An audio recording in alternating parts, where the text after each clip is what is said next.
जय हिंद दोस्तों, मैं अनिल और आप देख रहे हैं Anil class official YouTube channel. आज का हमारा वीडियो लेक्चर रहेगा हिंदी व्याकरण में समास।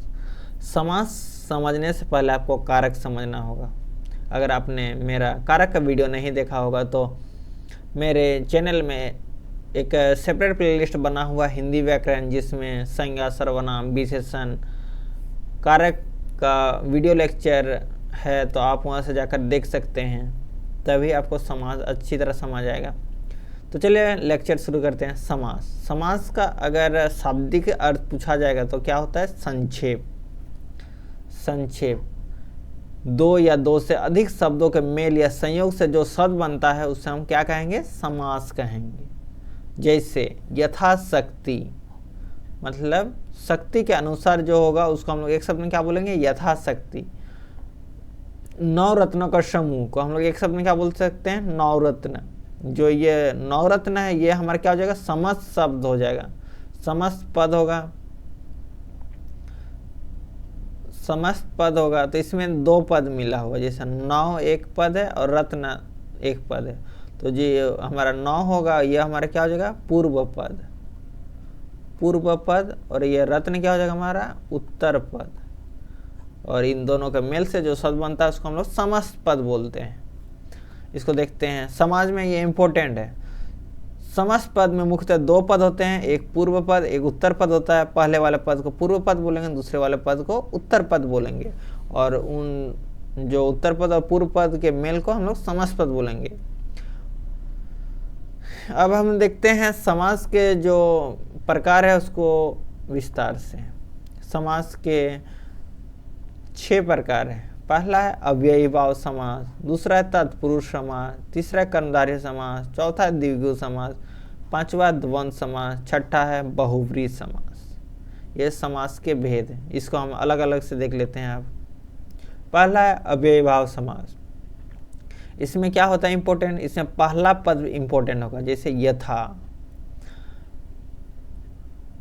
एवं जो पहला पद होता है वह प्रधान होगा एवं परिवर्तनशील का भाव होता है। इसमें अव्यय का जो पद होता है वह लिंग, वचन, कारक के हिसाब से नहीं बदलता है, सब जगह एक समान रहता है। जैसे यथाशक्ति अर्थात शक्ति के अनुसार, यथा समय अर्थात समय के अनुसार, प्रति क्षण अर्थात हर क्षण, यथा संभव जैसे संभव हो, आजीवन अर्थात जीवन भर, भर पेट अर्थात पेट भर कर, आजन्म जन्म से लेकर, आमरण अर्थात मरण तक, प्रतिदिन हर दिन, बेखबर अर्थात बिना खबर के। ये हमारा अव्ययी भाव समास के कुछ उदाहरण है, जिसमें पहला पद प्रधान हो और दूसरा पद गौण हो। दूसरा हमारा तत्पुरुष समास। इसमें पहला पद हमारा जो होगा वो गौण होगा, अर्थात इसमें कोई पहला पद का कोई वैल्यू नहीं है, दूसरा पद प्रधान होगा। इसमें कारक के विभक्ति चिन्हों का लोप होता है, मतलब कारक के जो विभक्ति चिन्ह है, हमारे कारक 8 प्रकार होते हैं, तो इसमें 6 प्रकार का विभक्ति चिन्ह लगा है, 6 प्रकार कारक का यूज हुआ है। तो उसको समझते हैं कौन कौन सा कारक लगा है। इसमें कर्ता कारक और संबोधन कारक का लोप नहीं लगता है, बाद बाकी 6 जो कारक बचे हैं उनका लोप लगेगा। तो कौन कौन सा हुआ? पहला है कर्म तत्पुरुष समास, जिसमें विभक्ति चिन्ह को होता है, जैसे ग्रामगत अर्थात ग्राम को गया हुआ, पद प्राप्त पद को प्राप्त, सर्वप्रिय अर्थात सभी को प्रिय, यश प्राप्त अर्थात यश को प्राप्त। अगला हमारा है करण तत्पुरुष समास, जिसका उदाहरण है पहला शरणागत अर्थात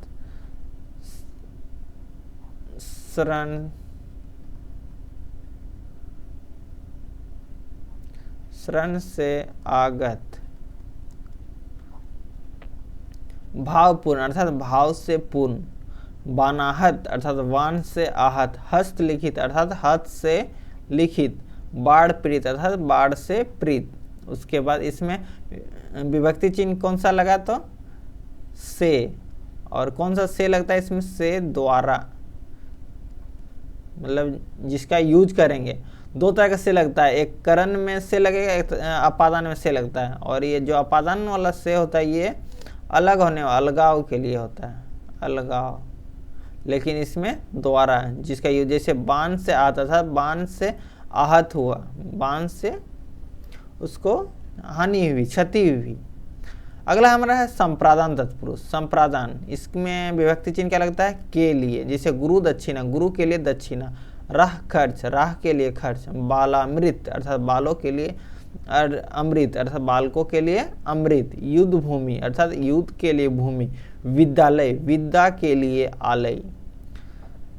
अब देख लेते हैं अपादान कारक। इसमें से लगेगा, लेकिन कौन सा लगेगा? अलगाव वाला लगेगा। जैसे देश निकाला, देश से निकाला। बंधन मुक्त अर्थात बंधन से मुक्ति। पथ भ्रष्ट अर्थात पथ से भ्रष्ट। ऋण मुक्त अर्थात ऋण से मुक्ति। ये सब हमारे अपादान तत्पुरुष के उदाहरण है। अब देखते हैं संबंध तत्पुरुष। संबंध में का, के, की विभक्ति चिन्ह का लोप होता है। जैसे गंगा जल, गंगा का जल। नगर सेठ, नगर का सेठ। राजमाता, राजा की माता। जलधारा, जल की धारा। मतदाता, मत का दाता, मत को देने वाला, वोट को देने वाला। अगला है अधिकरण तत्पुरुष, जिसमें में और पर विभक्ति चिन्ह का लोप होता है। जैसे जलमग्न, जल में मग्न। आप बीती, आप पर बीती। सिर दर्द, सिर में दर्द। घुड़सवार अर्थात घोड़े पर सवार। इसको हमारा अधिकरण तत्पुरुष का उदाहरण है।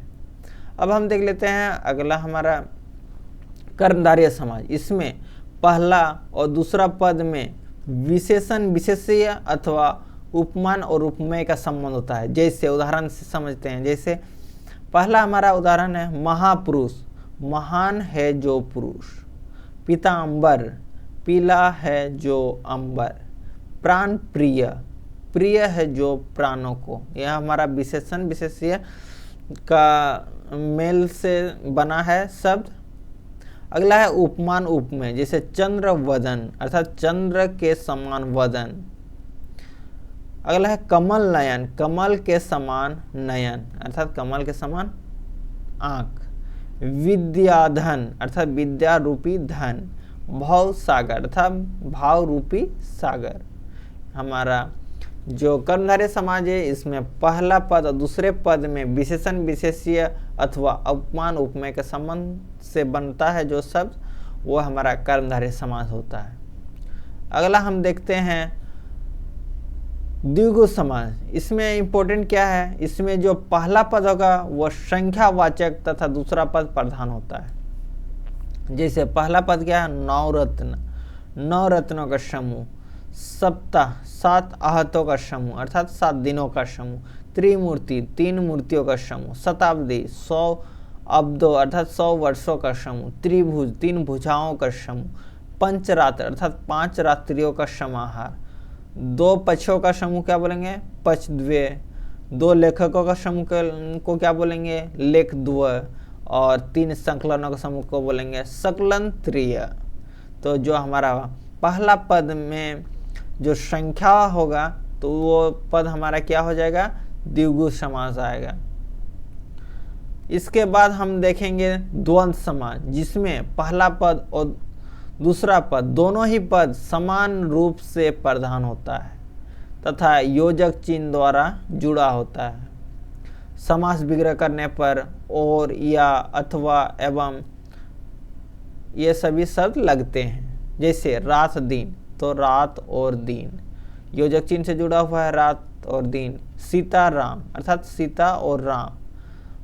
दाल रोटी, दाल और रोटी। माता पिता अर्थात माता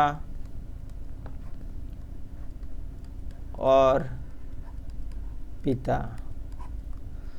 आयात निर्यात, आयात और निर्यात। हानि लाभ, हानि या लाभ। आना जाना, आना और जाना। भाई बहन, ये सभी क्या हो जाएगा हमारा? द्वंद्व समास, मतलब दोनों पद प्रधान होगा, समान होगा। इसके बाद हमारा आ जाता है बहुव्रीहि समास।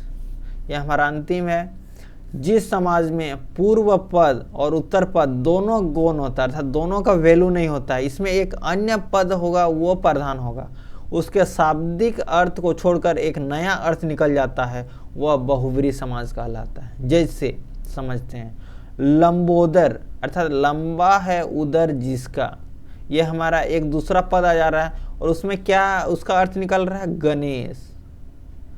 जैसे घनश्याम, घन जैसा श्याम, अंधेरे जैसा श्याम, लेकिन वो कौन है हमारा? तो कृष्ण। एक नया अर्थ आ रहा। जैसे दशानन, 10 आनन जिसके, अर्थात कौन है? तो रावण।